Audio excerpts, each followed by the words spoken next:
everyone, welcome back. Today we're going to take a ride through Melbourne CBD, check out Riverslide skatepark, up through Carlton and talk a little bit about persistence. Another beautiful sunny winter's day in Melbourne. It's currently 6 degrees with a high of 16, and we're just crossing into Cremorne, which is another neighbourhood right next to Richmond, and some people probably just consider it Richmond, but Cremorne is on the left hand side, and Richmond's on the right hand side. I think Cremorne is known as kind of like some people say it's like the startup neighbourhood with lots of new companies and lots of new residential areas as well going up. But yeah, we're currently on Swan Street, and Swan Street is pretty big street, lots of cafes and restaurants and stuff like that. A lot of pubs. You can see the Coles here. I think this little Coles gets a little bit of a bad rep sometimes as well. But yeah, lots of kind of bars and stuff, and people usually hang out on this street or go out in the street after the footy. So yeah, AFL, which is the stadium's quite close to here, so people tend to trek over here after the game, and there's a few music venues as well. I think there's a kind of semi-famous one just up here. You can see I'm just weaving through the traffic. It's kind of early in the morning, so a lot of people going to work. But on the right here, where that Carlton Draft sign is, that's the Corner Hotel. So they get some famous people there sometimes. I saw Evan Dando there of the Lemonheads, if you know who that is. But yeah, the venue isn't super big, but yeah, it's kind of pretty cool. This is one of the main roads that goes into the city, and also I think kind of links up to the freeway if you keep going. So yeah, you're gonna see a lot of cars going in. On the right here we've got Abbotsford Cycles, shout out them. Yeah, for some reason they're in Richmond, but the name it's Abbotsford, so I'm not sure about the history behind that, but yeah, nice folk in there. Check out the store. Been there since 1987, I think, so been around for a bit. Here we're approaching the main intersection of Punt Road. Punt Road gets super busy. It's I think it's 6 lanes here, and yeah, it kind of leads, if you go left, it leads all the way to St Kilda and down that way. But yeah, I tried riding a bike down there once or twice, but yeah, cars get super pissed off because obviously they're trying to go fast. So yeah, I wouldn't recommend it for riding. And then that funny looking stadium there on the left, the dome shaped stadium, is Amy Park, I think it's called, Amy Stadium. And yeah, they play there we go, Amy Park. They play soccer and sometimes rugby, and sometimes they have concerts on as well. So a big stadium there. And then there's also another big stadium on the right. Maybe the most famous stadium of Melbourne is MCG, called Melbourne Cricket Ground, but obviously they've played lots of different sports. You can see John Cain Arena there, and Rod Laver. If you watch the tennis, you know that the Australian Open goes on over here, which is funny. I still haven't been, but I definitely got to check it out one of these days. But yeah, this road is pretty nice to ride on because you get, being a super busy road, you get a bike path that goes all the way along it. So definitely, it makes it easy to kind of ride into the city. And then as we cross this road, you can kind of see the Melbourne CBD on the right. Pretty nice view on a great day, just crossing this bridge. So in front of me is kind of like a huge park where the Botanical Gardens is, and then just on the right hand side is there's a little park, but that's where the skate park is, so that's where we're going. And I'm just taking a little loop down here underneath the bridge so I don't have to cross the road. And then there's a bike path that goes all the way along the river down here as well, which is super nice to ride on. I could actually ride from where I live down to here and then just ride all the way along the river, but I decided to take this more direct route today. And then you can see, just people running, no cars or anything, super wide. And yeah, it seems like no one's out on this path much today, or this time, which is nice. But yeah, pretty scenic overall. I definitely recommend riding down here if you're coming to visit Melbourne. It's pretty nice. It goes all the way into the city. And then here I just took a little left up the hill, and there's the park, the city park. Pretty nice. I think they cleaned it up a bit. You can see the palm trees, and I think I just remember it not being this nice when I used to go. But yeah, definitely paid parking. You probably have to pay for parking here, but yeah, if you ride a bike you don't have to worry about that. And it looks like they got some construction going on here. There used to be toilets here, so they must be working on the toilets. But yeah, it's cool that they're redoing it. And usually you can just turn left here and go in, but because of the toilets I just rode a little bit further, and then you can take a left to kind of enter the park on the side. But yeah, usually when the construction is there I'd enter on the other side. And then here we are. Pretty quick to get here. There's the city park. You can see, I think the seating's definitely new on the right. Definitely didn't exist when I was here before. But you can see there's a little outhouse here with people running the park. I think there's opening hours for this park, and someone's always there in the shop just to help out, I think. And you can like buy drinks, and I think they got some skate stuff too. You can probably see or hear in the background they got some music going on. So there's speakers here and they play music. They had AC/DC going, but I think I might have to like mute it because of the restrictions on YouTube. But yeah, you can just imagine there's music playing in the background. It's pretty funny because there was like super, like that kind of grinding noise going on with the construction, and it had AC/DC playing on. And I was like, damn, this park is so metal from so early in the morning. But yeah, it is what it is. I didn't mind it too much. So yeah, I say this park is pretty good because it has a mix of everything. So you got some transition stuff, as well as a lot of street kind of ledges and fun boxes, stuff like that. But yeah, they got a nice variety of different things. Probably packed it out in this kind of small straight park. But yeah, pretty cool. You can see bigger ledges, little fun box thing, and yeah, down rails, down ledges if you're into that. This little flat down rail is new. I think there used to be a 3-stair there, like a long 3, and then I'm not sure if that was new. But yeah, all this stuff is basically how it was. I think they probably just repaint it every now and then. And then here's the rails from the top. It looks like they re-cemented them in for some reason. And then here's just an overview, a little fun box or mani pad, and then a long ledge, banks on the side. They got security now. Looks like they got CCTV up there, and you can see some fun boxes and little ramps and stuff you can move around to, which makes it pretty fun. And then yeah, just the art on the side. But yeah, let's have a little skate. So yeah, when I was first skating this curve, I like stacked it and I ripped my finger open like straight away. And it wasn't that bad, but it was bad enough where it was bleeding, and I tried skating with it hoping it would like stop bleeding, but it didn't stop bleeding. So I ended up actually having to go into the store and ask for a band-aid. Lucky enough they had a band-aid, and yeah, it's funny because out of all the spots to rip my finger on, I ripped it on this one, so pretty lucky. Otherwise it would have been super tough to film today. Shout out Riverslide for the band-aid.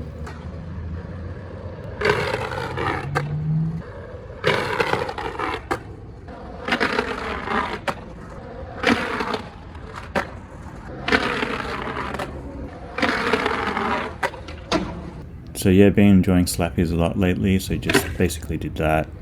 And you can see like the curb here, sometimes it moves. I'm not sure why, maybe the ground's uneven, but you can pull it back, it's not too hard. And now just working on front side.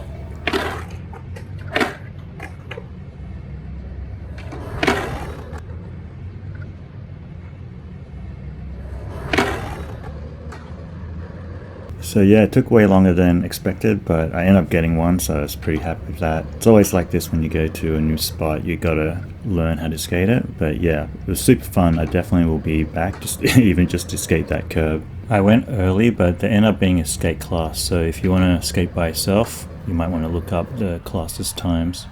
And it's right next to a huge park.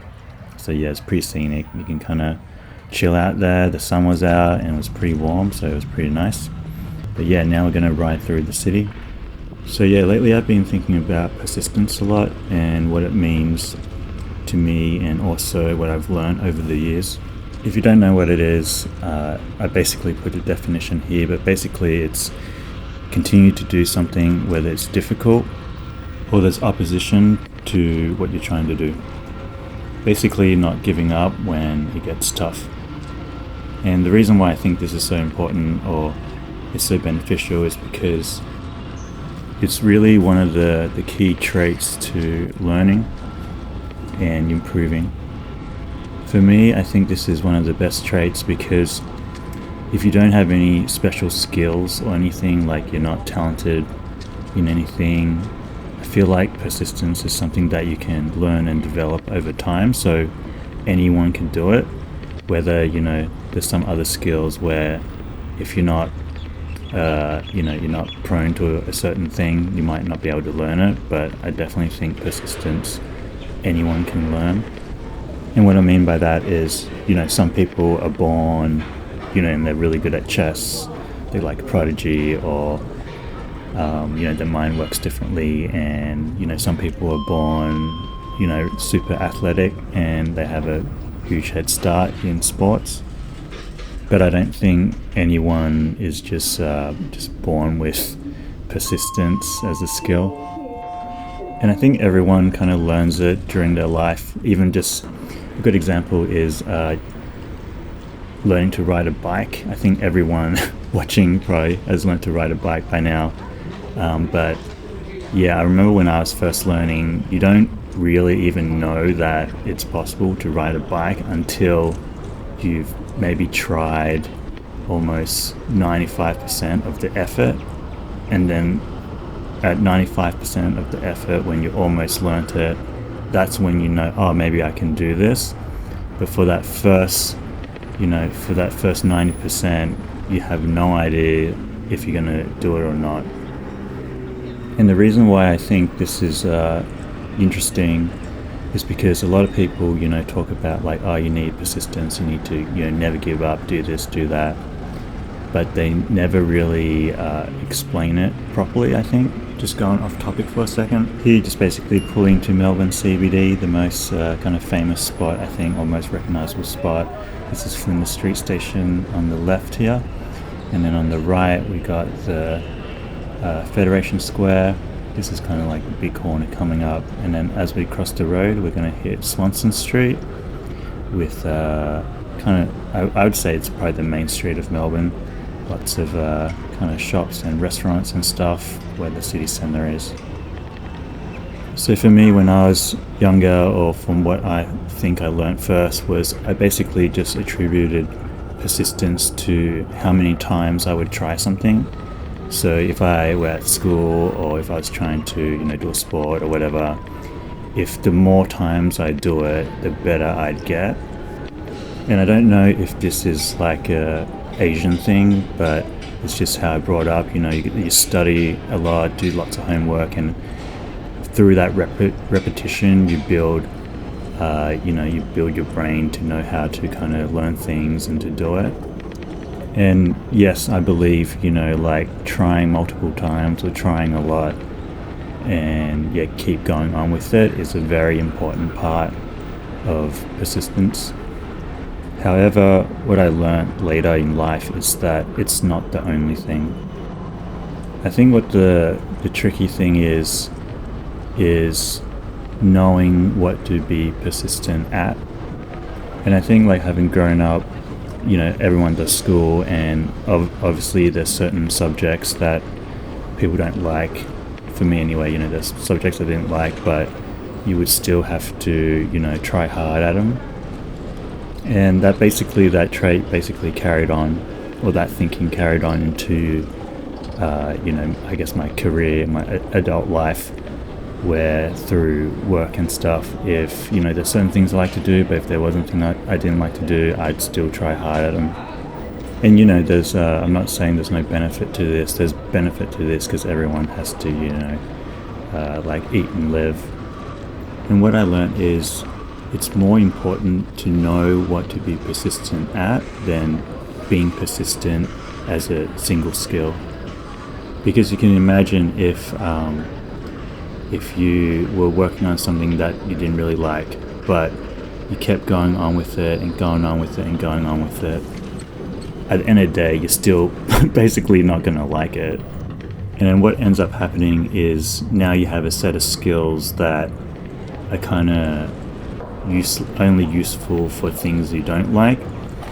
And to make it more of like a clear example, I've known, some people that kind of, been a lawyer all their life, and then all of a sudden they realize that's not what they want to do, and then they have to change to maybe like photography or something, but then the skill set is completely different.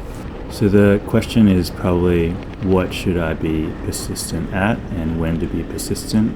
And the tricky thing is you actually never really know unless you're consciously thinking about it. So just going back to learning to ride a bike example, you don't really know how long it's going to take before you learn, and you don't know when you're going to get it. But you do know that if you keep trying, it is possible to get it because so many people have done it before.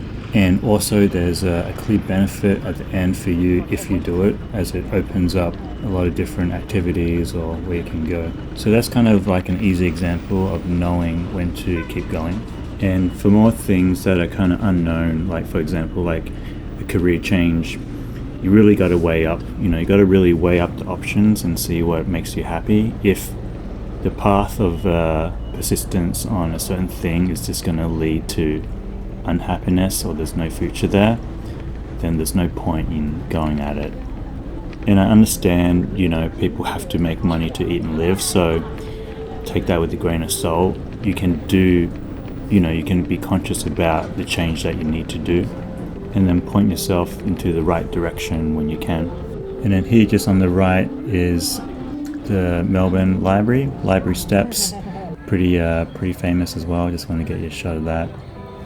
And yeah, sometimes you really don't know. I think another example is when I was cutting that dang seat post out of the Kona, and I think I got up to a certain day, like I think I almost gave up a few times, but I got up to a certain day where I thought, if I keep at it, it will eventually come out, even though it'll be long.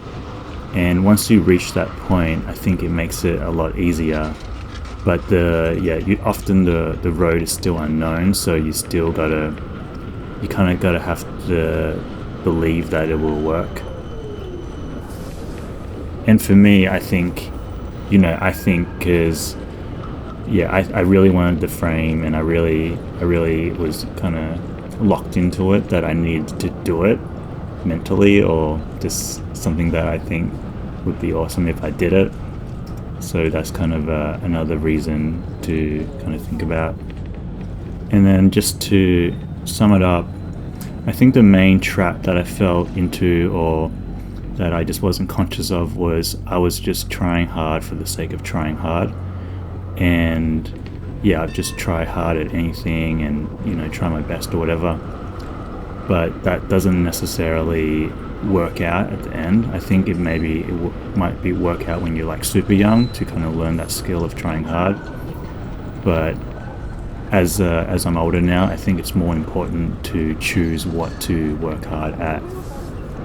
If something's not working out, and this is, often it's hard to tell whether to try or to give up, but often I think this is probably the most important skill, and it's a skill that takes time to learn, but knowing what to be persistent at is the most important thing.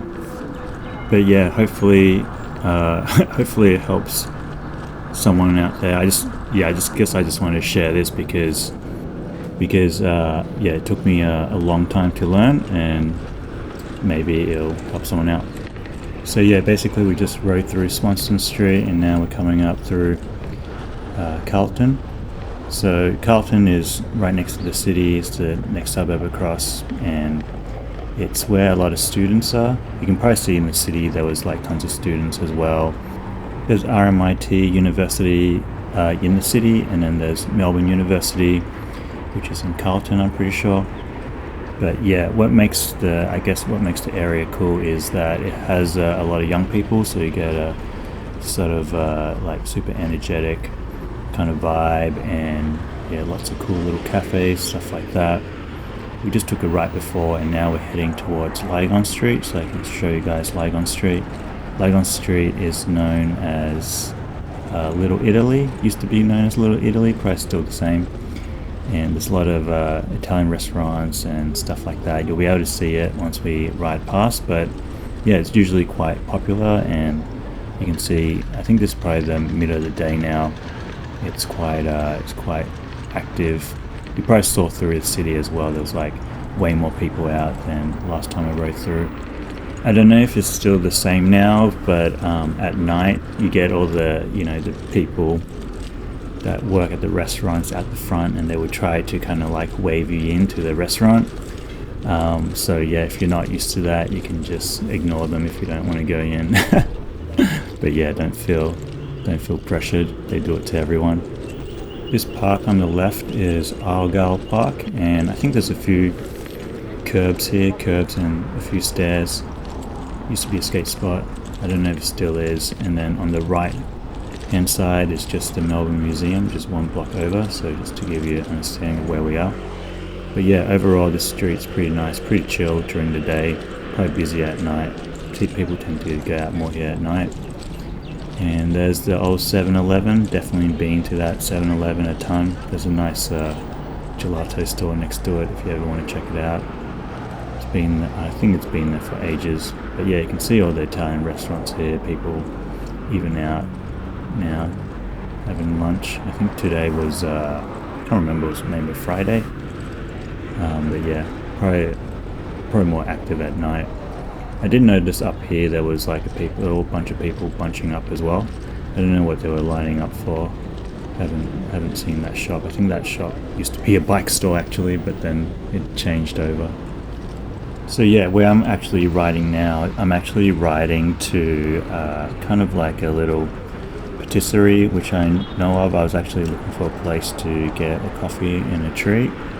So that's kind of where we're going, and you might be asking, why don't I just stop in any of these places? I was going to, but then it was just like, yeah, I just wanted to show you all of Lygon Street, and it just was a little bit too busy for me. I'd rather go somewhere just a bit quieter.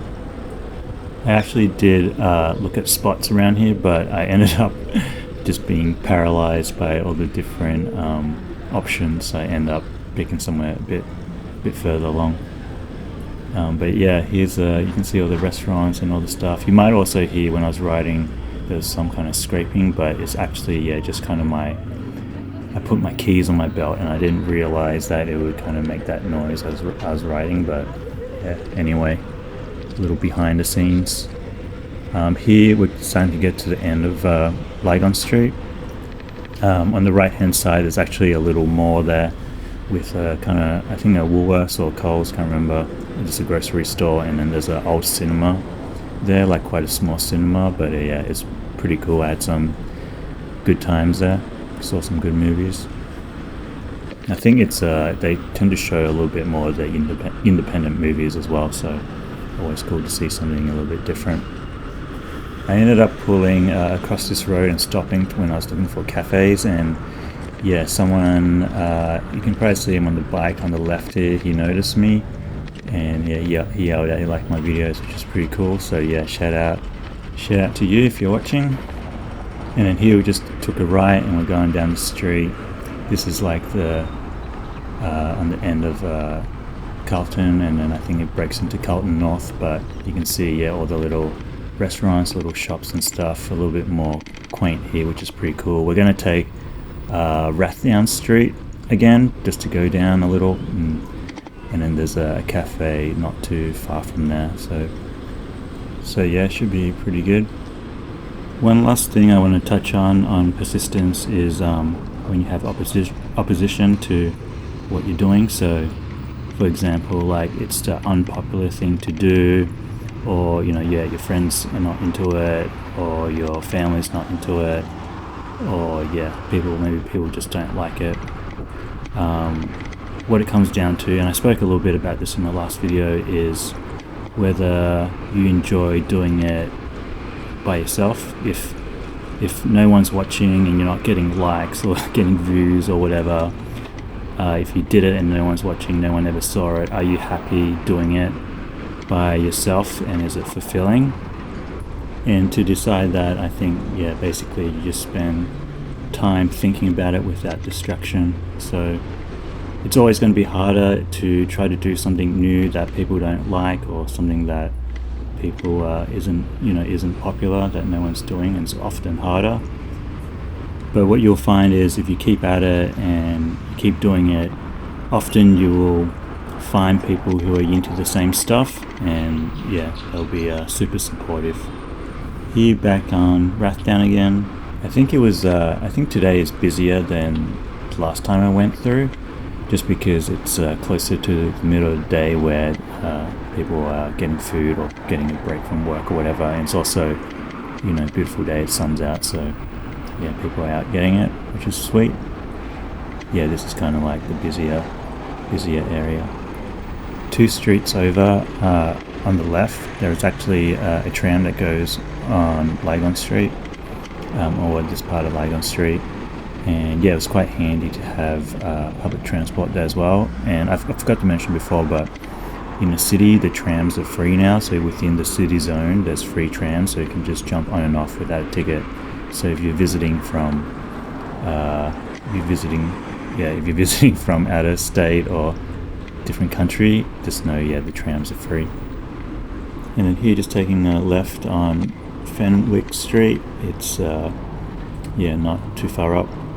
And then just we're going to cross Drummond Street, Miles Street, and then the cafe is just on the corner. And then this is what I mean by, you can see, you'll be able to see the trams on Lygon Street when I'm at the cafe. But yeah, you can cut through the footpath right here, and then it's just up on the corner. The trams don't go through Lygon Street. The section that I went through actually turns, but this is up here still Lygon Street, so it goes up and down here, just so you don't get confused. And here we are, just on the left is Philou's Patisserie. I'm pretty sure it's a French name, or French inspired, but yeah, they got tons of nice pastries in there. This is the front, pretty quaint. I just locked my bike up to the street sign there. But yeah, here's the front door, just a little corner store, pretty quaint. Got some in reflection, and inside here is the pastries. Looking pretty sweet. It was a pretty tough choice to pick out what I wanted, but I ended up getting the caramel and macadamia slice, and also just a coffee. I think I got a cappuccino or flat white, can't remember. These treats were supported by Overrated Ryan, aka my Ryan, Ben and Sarah Dunke, Sydney Jace from Sydney, and Yindor Kangaroo from Yindors. Thank you very much for your donations, I appreciate it. I ended up just sitting out the front, and yeah, it was super nice day, watching the trams go past. And here I do a little bit of filming myself eat. Super weird, but I thought you guys might enjoy it. Yeah, the caramel slice was so good, super good. I definitely recommend it. I could have eaten half and taken half home because it's quite rich, but yeah, I just decided to just finish the whole thing because I had to ride home anyway. But yeah, here's the trams, and then they had this cool stained glass on the side. I think the art style is from Alphonse Mucha, something like that. But yeah, it looked pretty cool. And then the old Fenwick Street sign on the building. But yeah, if you're looking for a quiet kind of cafe where you can relax at, maybe it's less known as well, this is a good place. I definitely rate it. And yeah, here's the rig, pretty much the same. I'm not going to do a bike check because I did it a few videos ago already, but everything's running pretty sweet. I end up putting these Rob Warner pedals on because I took the other ones off, but yeah, they were going pretty good, and I think it suits the bike as well. But yeah, super solid. I didn't even pump the tires up from last time. Good little rig with the basket on the front, definitely helps a lot. And yeah, no qualms about that.